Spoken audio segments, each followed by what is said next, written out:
नमस्कार दोस्तों, कैसे हो आप सब। आशा करती हूँ आप लोग ठीक होंगे। तो आज सुनाएंगे सोहर गीत। सुनिएगा और बताइएगा। ये बरही का सोहर गीत है। जब दुल्हन जिसको हुआ रहता है वो दुल्हन जब चौके बैठती हैं तब का सोहर गीत है। सुनिएगा और बताइएगा कैसा लगा। तो देर न करते हुए चलिए सुनाते हैं ये प्यारा सा सोहर गीत।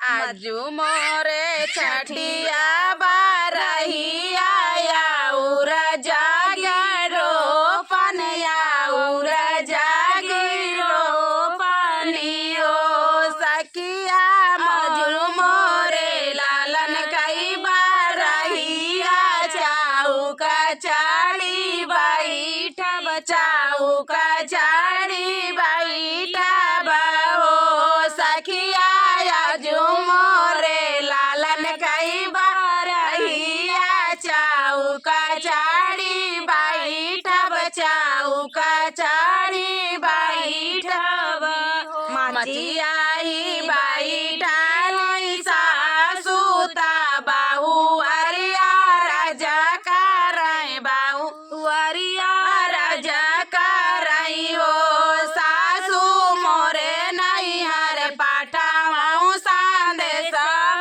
पियरिया बीरन लावाई पियरिया भैया लावाई पियरिया भैया लावाई हो रे नहीं हरे बहू हरे चोरी भय बीराना तोरे लूटी गए बीराना तोरे लूटी गए हो बहू हरे घर ही माँ पियरी रंगा चाऊ का चाड़ी बैठाऊं चाऊ का चाड़ी बैठाऊं हो गौहर घर ही माँ पियरी रंगाऊं चाऊ का चाड़ी बैठाऊं चाऊ का चाड़ी बैठाऊं हो घर गए पियरिया सासू नीति पहिरब नीति उठी बैठा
उतारोगी वागा गरता पियारी गा बरता पियारी गा बारी हो बाऊ हरि आंगने मिलाऊं बीरन भाई आता वो बरी बाऊजी अपन वो बरी बाऊजी अपन हो बाऊ हरि आंगने मिलाऊं बीरन भाई आता वो बरी बाऊजी अपन वो बरी बाऊजी अपन हो ये सजीनी जानी मोरी बाहिली तबीरा नागारी बाया हाय भाई आगारी बाया हाय हो बहिनी बेची डर बाई ढाला ताला वरिया चावरिया लाई के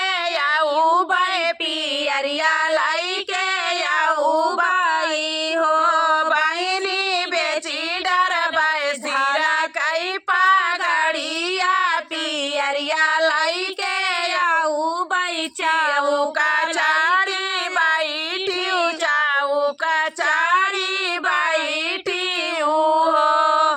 तो दोस्तों ये प्यारा सा गीत आप सभी को कैसा लगा कमेंट में बताना दोस्तों। मिलते हैं अगले वीडियो में, तब तक के लिए नमस्कार, राधे राधे, बाय बाय। दीदी हमें बढ़ावा